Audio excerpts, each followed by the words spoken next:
সন্ধ্যার পর গিয়েছিলাম বাজারে। বাজারে যেয়ে এই ট্যাংরা মাছগুলো এনেছি। মাছগুলো অনেকগুলোই ছিল মাছ। তো সব মাছগুলো লাবণী কেটে দিচ্ছিল। সব মাছ ও নাকি এমনি রাখে না, মাছ কেটে রাখে। তো সব মাছগুলোই কাটলো সুন্দর করে।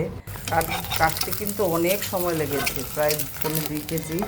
আর এটা হলো সকালের ভিডিও। সকালে আমরা নাস্তা খাচ্ছিলাম, হোটেল থেকে নাস্তা কিনে আনা হয়েছে। আর এই নাস্তাটার সাথে ডিম পোস্ট করে নিয়েছিলাম, যে যে ডিম পোস্ট খাবে আর কি। আর এই যে পরোটা, হোটেলের পরোটাটা এখানে নতুন নাকি সব না লাগলে হোটেলটা। আর এখানে হোটেলের পরোটাগুলো বেশ মজা। তো আমরা সবাই একসাথে নাস্তা করে নিলাম। নাস্তার পরেই আমি এই যে রান্না বসিয়ে দিয়েছিলাম। রান্নাতে পেঁয়াজ কাঁচামরিচটা আগে দিলাম, দিয়ে একটু তেলে ভেজে নিলাম, দিয়ে কাঁকরোল ভাজি করব। আলু কাঁকরোল একসাথে ভাজি করব। অনেকগুলোই কাঁকরোল কেটে নিয়েছিলাম। আর এই সাহেবের যে এত পছন্দ এই কাঁকরোল ভাজি, দেখা যায় যে বাজারে গেলেই আগে এই কাঁকরোল কিনে। আমাদের সবারই ভালো লাগে একটু লাল লাল করে। অনেকগুলো ভাজি করেছিলাম।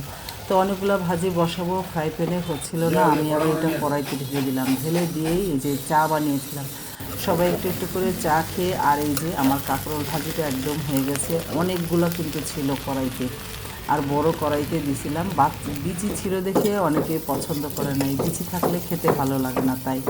আর এই যে এখানে পেঁয়াজ লাল করে নিয়েছিলাম মুরগি রান্নার জন্য। এই যে মুরগি কেটে ধুয়ে পরিষ্কার করে নিয়েছি। মুরগিতে আমি আজকে আলু দিব।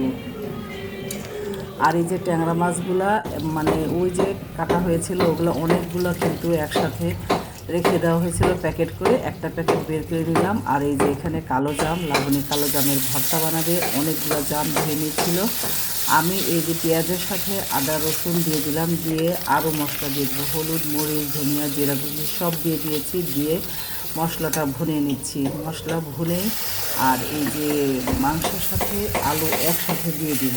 এই আলু দিয়ে মাংস রান্না আমার ছেলে মেয়ে অনেক পছন্দ করে। দেখা যায় যে ওদের এই খাবারটাই বেশি পছন্দ। তো মশলাটা আমি বেশি করে ভুনে নিচ্ছি, কারণ মুরগিটা ছিল লাল লেয়ার মুরগিগুলো, সেই মুরগি লেয়ার মুরগির কিন্তু খুব নরম হয় খেতে, মানে মাংস নরম হয় আর কি। এর জন্য মশলাটা ভালো করে ভুনে নিতে হয়। ভালো করে ভুনে নেওয়ার পরে তারপরে আলু দিয়ে দিলাম।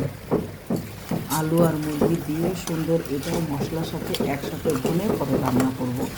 যে গরম পড়েছে, এই গরমে আসলে ঝোল ঝোল খাবারগুলোই খেতে ভালো লাগে। আর গরমে তো আমি প্রতিদিনই তো দেখা যায় যে জাম ভর্তা খাওয়া হইতেছে। জাম ভর্তাটা এই গরমে অনেক ভালো লাগে। আবার পাতলা ডাল বসিয়েছিলাম, ডালটা একদম হয়ে গেছে। ডালটাও এখন বাগার দিয়ে নেব। পেঁয়াজ রসুন পাঁচফোড়ন দিয়ে ডালটা বাগার দিলাম। এই তো রান্না বান্না করতে করতে বেলা অনেক হয়ে গেছে, আরও রান্না বাকি আছে। এখন শুধু ডাল আর এই যে মুরগিটা বসিয়েছি, বাকি রান্না